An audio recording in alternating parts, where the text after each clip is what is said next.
Nairobi has become a kind of a place where the educated people come. As soon as you finish the school, you get a job. You want to be in Nairobi. You don't want to relate to the villages where you came from.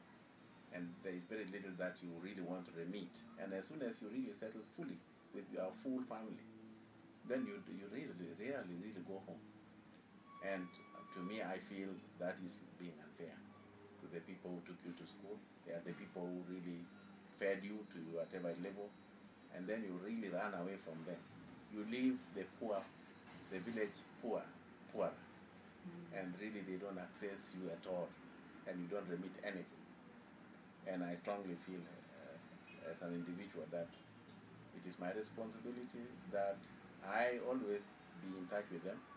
I make my commitment being in that village at least twice a month.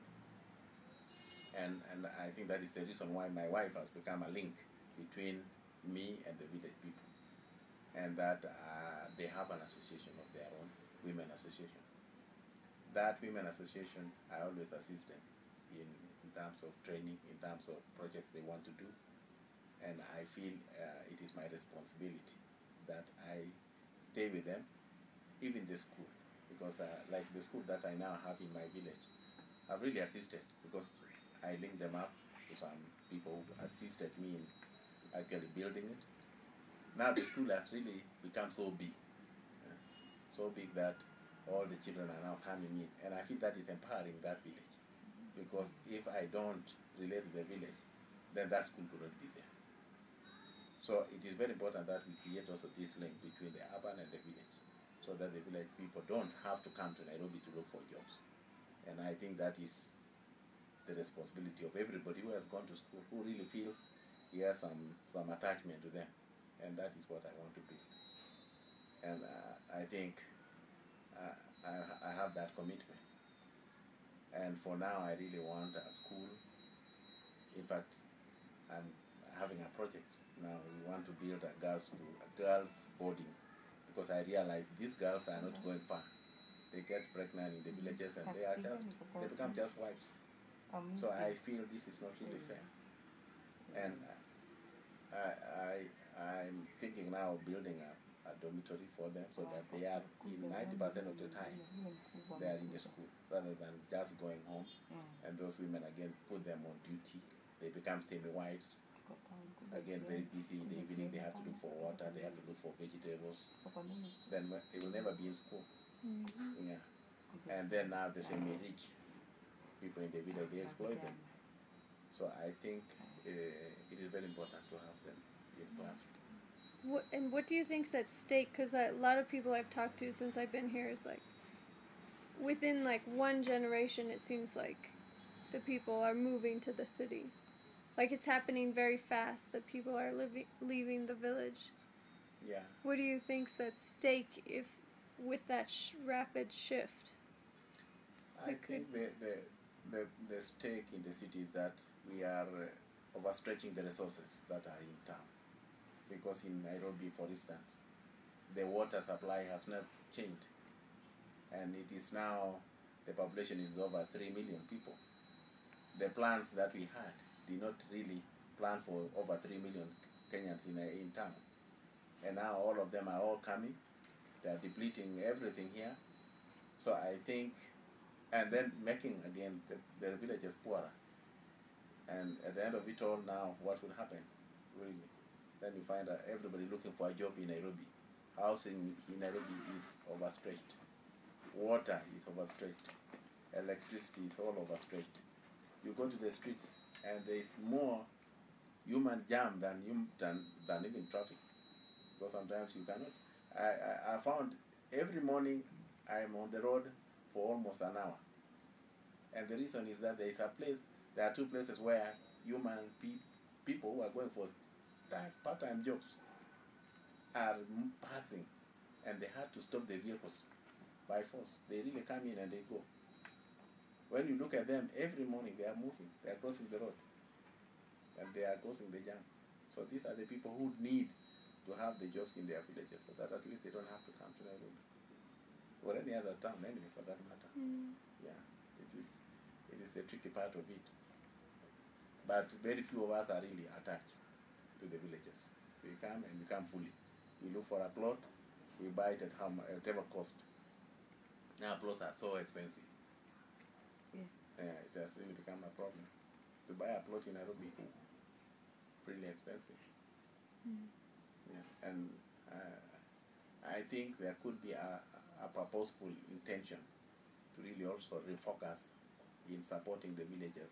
And maybe, and this is what is the beauty of the new constitution in Kenya, is that these 47 counties will be empowered so that at least they can build their counties and most probably reduce the flow of people to Nairobi.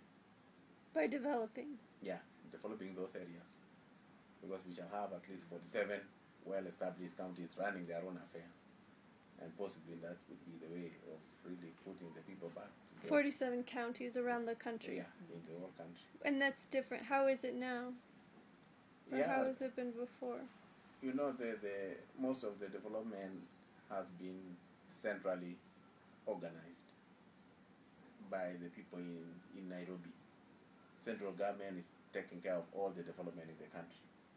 But now the focus could be, possibly it will shift now, because we shall have county governments who would be prioritizing on what they want to do. And possibly now they are given resources. And the way, since this government came in, and Kibaki's times, he devolved some of the money to the constituency. And that money has really done a wonderful job. If you go to everywhere in this country now, you see development is coming in.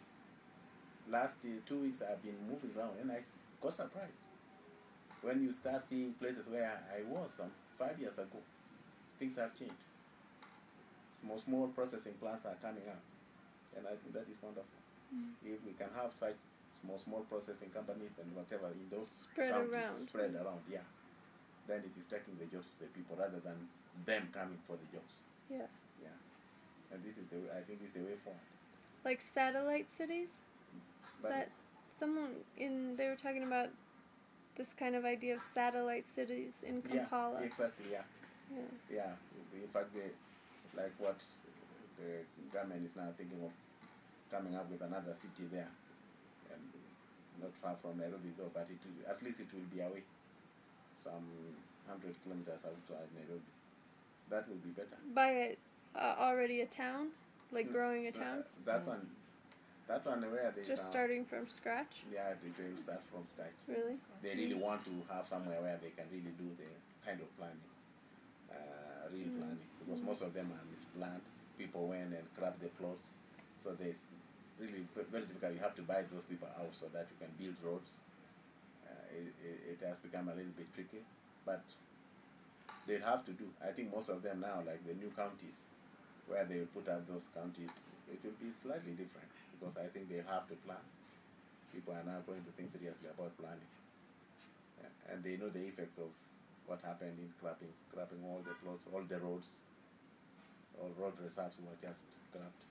At least it is getting better, hopefully. And I see some future. It's really 20 years from now. I think Kenya will be slightly different.